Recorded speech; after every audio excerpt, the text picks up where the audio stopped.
বনগাঁ উত্তর বিধানসভার গোপালনগর পঞ্চায়েতের বেলেডাঙ্গার চারাতলা এরিয়ায় একটি ধর্মীয় অনুষ্ঠানে গিয়েছিল। বনগাঁ দক্ষিণের বিধায়ক স্বপন মজুমদারের শাশুড়ি ছিলেন। দুজনকে জ্যান্তই গাড়ির ভিতরে পুড়িয়ে মারাটা চক্রান্ত করেছিল।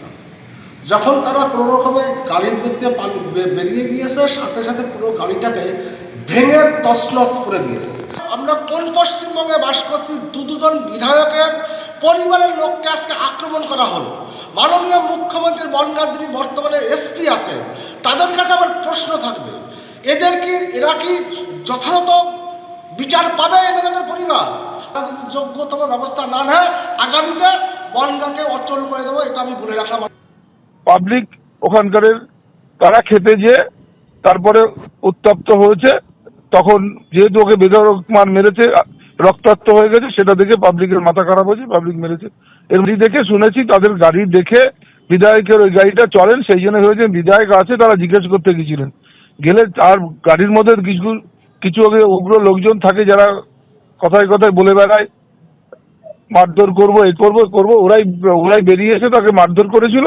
তার পরিপ্রেক্ষিতে পাবলিক ওখানে উত্তেজিত হয়ে তারপরে চড়াও হয়েছিল। বিজেপি বিধায়কের স্ত্রীর গাড়িতে হামলার অভিযোগ। বনগাঁ উত্তরের বিজেপির বিধায়ক অশোক কীর্তনিয়া, তার স্ত্রীর গাড়িতে হামলা হয়েছে বলে অভিযোগ উঠছে। গাড়িতে ছিলেন বনগাঁ উত্তরের বিজেপি বিধায়কের স্ত্রী। যে সময় কালী পুজোর একটি অনুষ্ঠানে যাচ্ছিলেন তিনি, এবং সেই সময় তার গাড়িতে হামলা হয় এমনই অভিযোগ, এবং তৃণমূলের বিরুদ্ধে হামলার অভিযোগ তুলছেন বিজেপি বিধায়ক। ওই সাইডে কিছু খাইনি।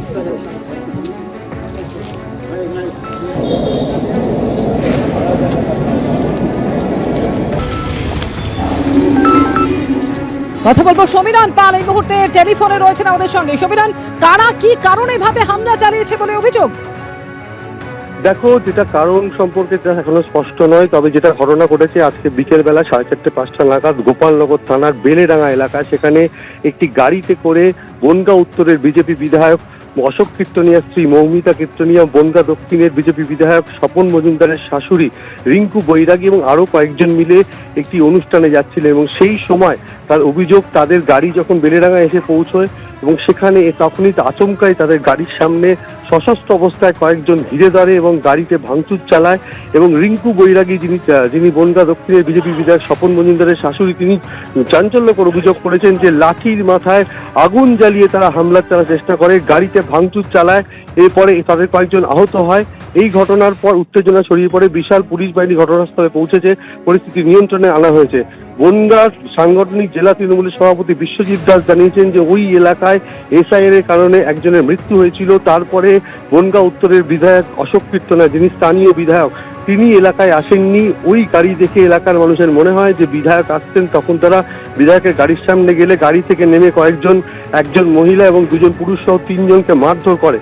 এরপর এলাকার মানুষ ছুটে আসেন এবং পরিস্থিতি বিক্ষোভের আকার নেয় এবং তারা বিক্ষোভ দেখাতে থাকেন। তখনই একটা হামলার ঘটনা ঘটেছে। তারা সাধারণ মানুষ বলে তৃণমূলের পক্ষ থেকে দাবি করা হচ্ছে।